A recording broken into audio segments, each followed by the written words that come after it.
안녕하세요. ITM 모바일 라임 운영 중인 루이시스입니다. 자, 지난 개봉에서 말씀드렸다시피 이런 멋들어진 외관에서부터 뭔가 모를 포스가 팍팍 풍겨지는 에이수스의 로고폰 2. 자, 다른 분들은 이 에이수스라는 브랜드를 신뢰하는 분들이 많으시던데요. 개인적으로는 PC 부품에서 당한 일이 꽤 많아서 그렇게 신뢰를 하지를 않습니다. 대만 브랜드라지만 다른 중국 브랜드들과 크게 다르지 않다 그렇게 생각을 하고 있고요. 본격적인 게임을 시작하기에 앞서서 스펙에 기재된 성능이 제대로 나오는지 기본적인 성능 테스트부터 진행을 해봤습니다. 자, 다른 스마트폰들과 같은 항목들을 테스트를 해봤지만 6000mAh라는 무지막지한 배터리, 그리고 120Hz라는 이 디스플레이 덕분에 기본 테스트에만 꽤 시간 잡아먹었는데요. 과연 기대에 부응해줄 수 있을런지 확인을 해보시기 바랍니다. 자, 이 리뷰는 좀 길어집니다. 제 블로그에도 업로드 되어 있고요. 텍스트로 빠르게 훑어보시는 게 좋은 분들은 이 영상이 아닌 제 블로그 방문해서 훑어봐 주시는 것도 좋을 겁니다. 자, 이 에이수스의 로고폰 2는 중국의 텐센트라는 회사와의 협업을 통해서 지난 7월 말부터 판매가 시작이 되었습니다.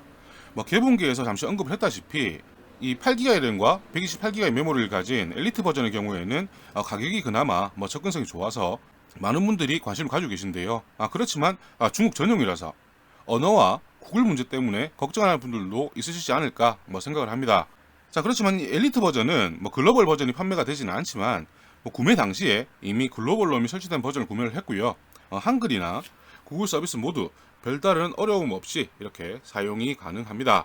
혹시나 글로벌 롬 설치 버전이 아닌 중국 전용 버전을 구매한다 하더라도 다른 중국 스마트폰들에 비해서 글로벌 롬 설치가 무척 간단한 걸로 보이던데요. 크게 걱정하실 필요는 없을 것 같고요.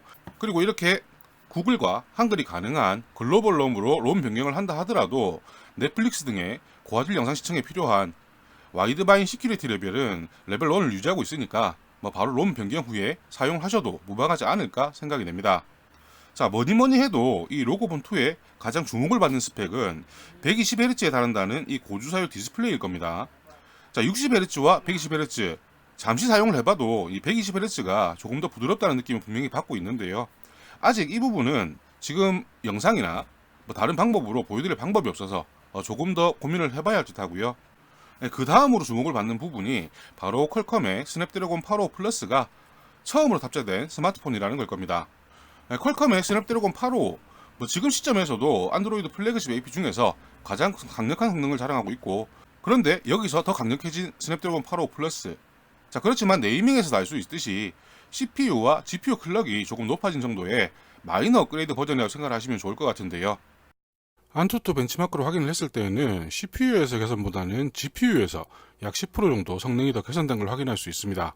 그 외에도 게이밍폰을 표방하는 로고폰 2이니만큼 X모드라는 성능 강화 모드 또한 제공을 하고 있는데요. 상태바나 배터리 설정에서 X모드를 활성화하면 UI 전체가 빨갛게 변하면서 3배 더 강력할 것 같은 포스를 풍기지만 벤치마크 정도로는 이 X모드의 성능 개선은 크게 확인하기가 어렵습니다. 메모리와 UX 정도에서 조금 나은 성능이 보이는 걸로 확인이 되고 있고요. 긱벤치를 보면 스냅드래곤 855 대비 CPU 최대 클럭이 조금 높아지면서 싱글코어에서 성능이 조금 나아진 모습을 확인할 수 있는데요.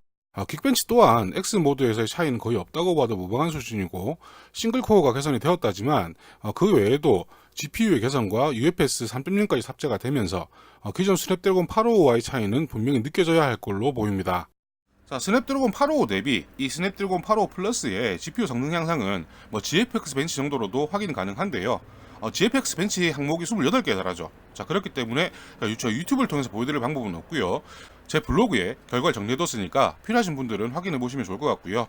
벤치로는 이런 네이밍에서 느껴지는 성능 향상을 확인할 수는 없지만 이제 실상을 해보면서 체감이 될 정도의 성능 개선이 이루어졌는지는 살펴보면 될 듯 합니다. 자, 같은 해에 업그레이드된 플래그십 AP를 탑재했던 것이 2016년에 스냅드래곤 820, 821 정도가 최근이 아니었나 생각이 되는데요. 당시에 두 가지 AP를 탑재했던 기기들을 모두 사용해봤었지만 스냅드래곤 821은 성능 개선에만 치중을 했던 건지 발열 등 나머지 사용 경험에서 스냅드래곤 820에 미치지는 못했습니다. 그래서 이 스냅드래곤 855 플러스의 발표 소식을 듣고 그때와 마찬가지 일이 벌어지는 게 아닌가 살짝 걱정이 되기도 했었는데요. 안투투 벤치마크 연속 테스트로는 세 번째부터 점수가 조금 떨어지는 모습을 볼 수가 있습니다. 이 점수 하락은 GPU가 아닌 CPU에서 성능 하락이라서 게임을 플레이할 때는 크게 영향을 받지는 않을 테지만 게이밍폰이라는 타이틀에는 조금 어울리지 않는 결과가 아닐까 생각이 되고요.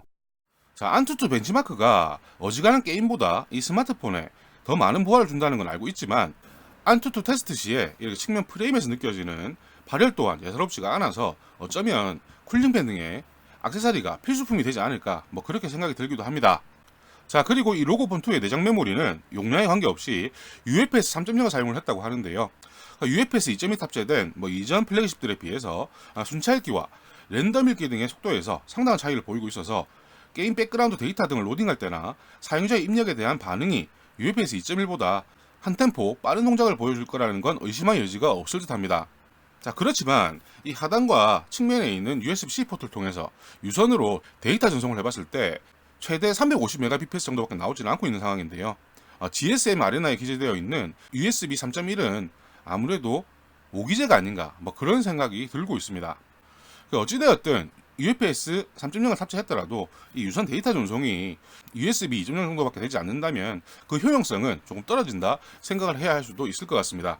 자, 그리고 스마트폰임에도 이 엄청난 덩치와 함께 태블릿이라고 생각을 해도 무방할 정도의 6000mAh의 대용량 배터리, 자, 거기다가 주사율은 높지만 아몰레드 디스플레이를 또 탑재를 하고 있죠. 그렇기 때문에 영상 재생으로는 최대 밝기에서 약 22시간 정도, 그리고 밝기 50% 정도에서는 약 25시간 정도의 연속 플레이가 가능했습니다. 배터리 성능만큼은 예상했던 대로 감탄을 자아내게 하고요. 다만 주사율이 높으면 배터리 소모 또한 꽤 높아진다고 알고 있는데, 역시나 120Hz의 주사율로는 30% 정도 재생 시간이 줄어드는 것 또한 확인을 할 수 있었습니다. 배터리 성능만큼은 무척 만족스러워요. 자, 그렇지만 정작 의문점이 되는 건 충전인데요. 엘리트 버전의 경우에는 번들 충전기가 최대 9V 2A 18W 충전기라고 제가 개봉기에서 말씀을 드렸습니다. 자, 그렇지만 충전은 대부분의 구간에서 지금 보시다시피 9V 1.5A 약 13.5W 정도로 진행이 되었고요. 자, 그렇지만 구매하기 전에 스펙을 확인했었지만 그렇게 걱정을 하지 않았던 거는 퀄컴 킥차이 4.0과 PD 3.0이 지원이 된다고 해서 가지고 있는 충전기들로 30W 충전이 가능할 걸로 예상을 했었는데요.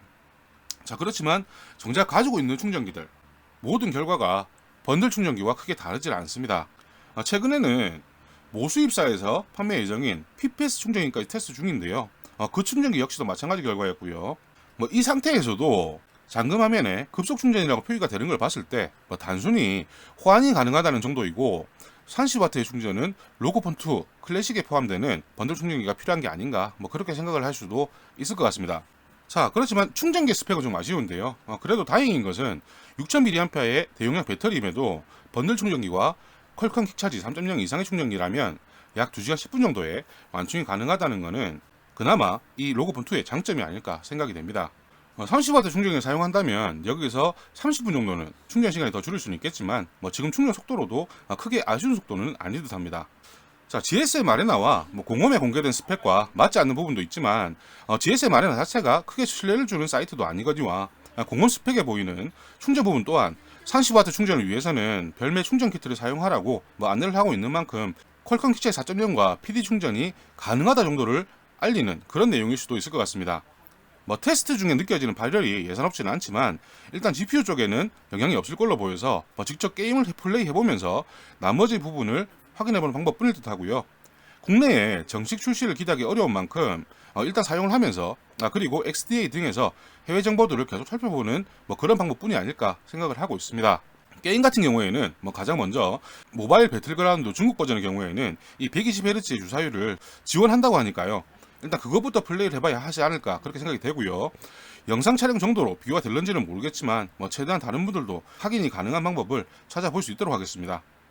아마 다음 리뷰는 추석 이후가 될 듯한데요. 모든 즐거운 추석 보내시고요. 저는 추석 연휴 동안 게임 플레이 해보면서 이 성능을 확인해 볼 수 있도록 하겠습니다. 감사합니다.